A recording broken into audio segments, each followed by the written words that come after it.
In Confucianism, what does it mean to be an expert? And no, it isn't by knowing everything. In fact, it's almost the opposite. That question is what we will be answering today in the Analects of Confucius 3.15. And without further ado, let's get started. 3.15. When the master entered the temple of the great ancestor, he asked questions about everything. Someone remarked, "Who said that the son of the man from Zhou knew the practice of the rites?"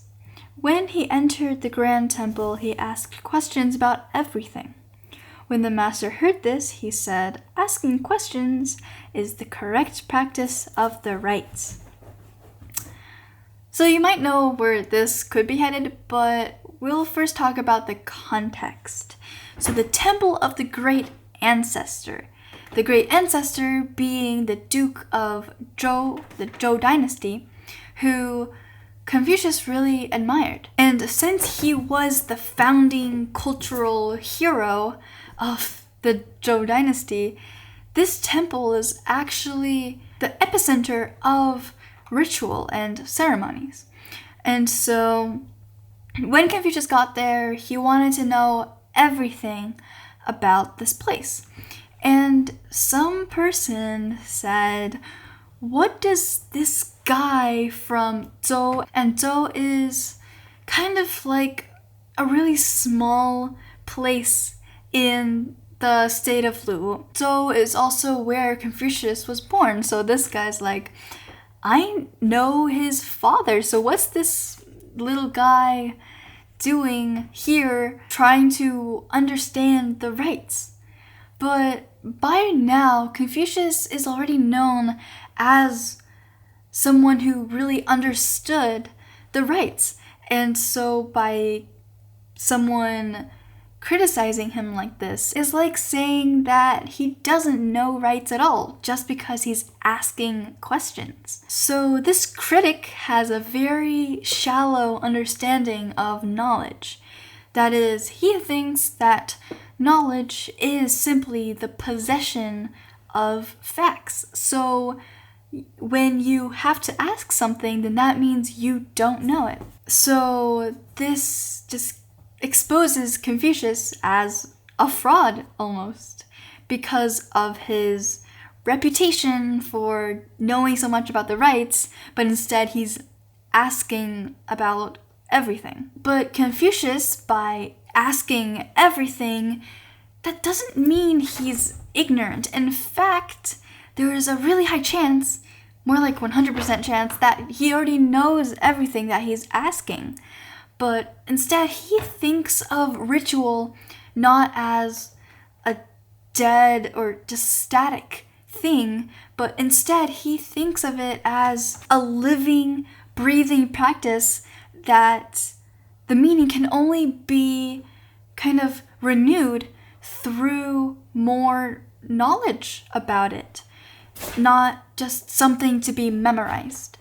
And so even though he knows all of this already, he's still willing to ask questions because he's approaching this with a lot of reverence and observance. He doesn't want to show that he already knows everything because that's arrogance, but instead he's trying to understand anything and everything about this and trying to show humility about it, and etc. Because he's showing humility by kind of showing that he's open-minded and willing to know everything about this topic. If you claim that you know everything, then you're literally going to be cut off from any further growth or learning because you'll be very close-minded about it. And Confucius also says that asking questions is the correct practice of the rites.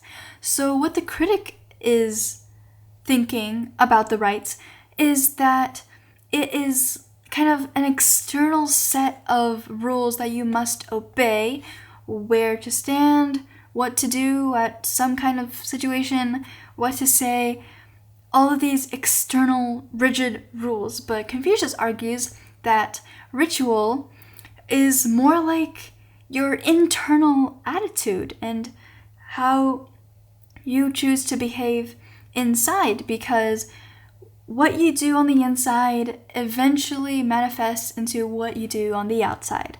So if you're just going through the motions, but you don't actually have that inner attitude that you're meant to have, then that's not how the rites are supposed to be practiced. So by actively asking questions, Confucius is doing two things. Number one is sincerity and authenticity, because asking questions genuinely is much more appreciated than arrogantly going through the motions without actually understanding what you're doing. And number two, he's recognizing the limits of his own knowledge. Yes, I did say that he might have known all these things already, but there might have been some things that he missed, or some different views or ideas that he hadn't captured yet.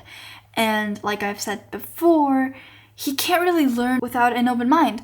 So he's just kind of pretending to be a clean slate and asking as many questions as he can in order to get a wider, broader view of things so that he can further improve on his own views. And here, this shows a crucial Confucian cornerstone, and that is self-cultivation. So Confucius was a lifelong learner, and that's what made him so great. So for Confucius, the outer is meaningless or even deceptive without the correct inner spirit. So sincerity is very important, and he doesn't really care about what others think of him as long as he gets the answers that he is seeking. So if ritual was really a rigid, static set of rules, then the only way to perfect it would be perfect replication. But that's not the case. So what Confucius is saying is that true adherence to tradition is not blind mimicry, not just passively copying. It's an active kind of learning experience, like we've talked about in 3.14. And so it requires active engagement and also your own thoughts in order to process it down. So what does it mean to be an expert? So what an expert means is not just knowing everything. It's actually just showing a desire to know as many things as you can and have an open mind about it and try to understand the why behind the what. So to be an expert, you'll have to have the continuous willingness to learn. And by doing that and having the right internal mindset and attitude, that is how you will eventually know a lot of things. Maybe not everything, but a lot of things. And even if you don't know, that's okay, because if you're willing to find out, then you will. And yeah, that will be all today. And if you have any questions, please feel free to ask me, and I'll be more than happy to answer you. And yeah, see you in the next one. Bye.